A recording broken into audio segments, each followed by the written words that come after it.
about money up until they are grown, because it helps them not value money so much to the point that maybe they steal money to do anything. They don't just see the value. You understand what I'm trying to say? Parents are missing a key point. Okay.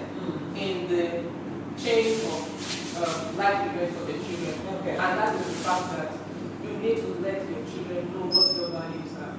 Now, values are the things that determine how we make our decisions. Okay? So what is your own financial value? What are the values that guide the way we make money and spend money in this family?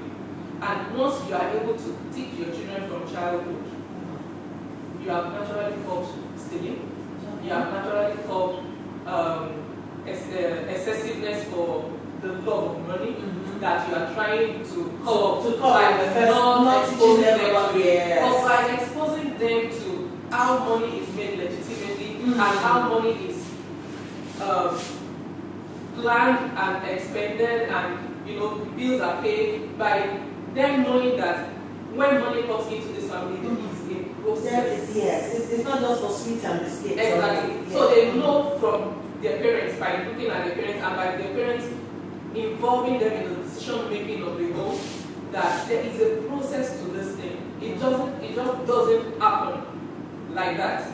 Okay? And the unfortunate thing is that when children now eventually grow up, because they have not been properly taught about how money is to be handled to live a home, they misbehave. And we see that a lot within our society. But the unfortunate aspect of it is that even though they know that they do not know how to handle this money, they do not seek knowledge. Because they don't think there's anything to exactly. Okay. So everybody just have this feeling that I know what to do with my money. They don't. Yeah. Yes. A lot of us didn't grow up knowing what to do with our money. So we stumbled into how we manage money. There are a lot of people who will mess up over and over and over again. Now that's why people put up programs to say, let's re-engineer you. Let's help you to remodel the way you think about this money, the way you handle this money, the way you interact with your money, because it's a relationship, whether you like it or not, between you and your money. So if a child has the proper training and upbringing and right financial education from the family, from the school, they will grow up to be better adults who know how to manage their finances, who know how to plan their money. But now that a child has grown up dysfunctional in that aspect of life, what do you do? So you re-educate them. At this point, the re-education will require that they pay to get the education they need. Alright, someone is already asking, should I give my child money? I think what I said, should you give children money then? We talked about values. Now, why you will give your child money or not is because of your value. Okay.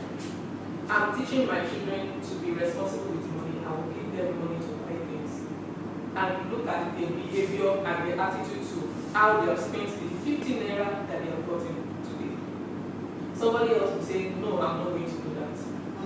But I believe the earlier I expose my children to transactions, the better for them, because they will learn faster than the one that has been shielded away from money. And when a little money comes into it, he just freaks out. Freaks out, exactly. And it's like, okay, so what do I do with this? And before you know it, it's influenced by friends who say, buy this, buy that, buy that, buy. And because you have not exposed your child to the proper learnings, they will not handle money right. There's a funny story I heard when I was growing up.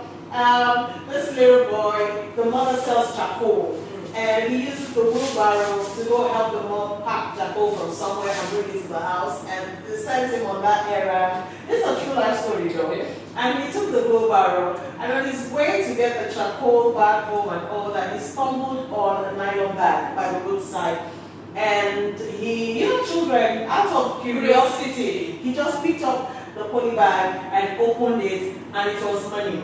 And he screamed, oh whoa, and he fainted. And then there was a security guard around, took the money, and it disappeared. And then he got home. After he came back, he went home innocently. He went home and he told the mother, what happened? And mother said, okay, where is the nylon bag? And I said, Moki beg and he fainted. And then the woman beat him for 3 consecutive days. The woman beat him for not teaching him what to do. Bringing the money back home.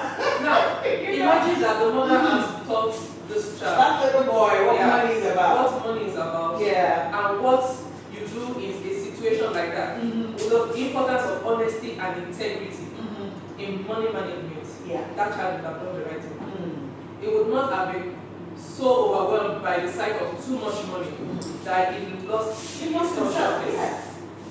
But if you are taught the child that in this house or in this family, because it's all about the family, we are the family is the building block of the society. That's where the whole of the society is built from. Yes. So if you say to your child that in this family, from childhood, that integrity matters to us, honesty matters to us, and in situations like this, that is why parents will need to teach their children with scenarios, role plays, situations that may or may not happen. Okay? So when you sit down and just imagine a scenario that or a life event that happened in the past, and you use that to teach your child what he or she needs to know, there are timeless lessons that your children will never forget. So imagine that mother has taught the child honesty and integrity, and has seen that money and said, okay, so what do I do at this point? Honesty is important, integrity is important.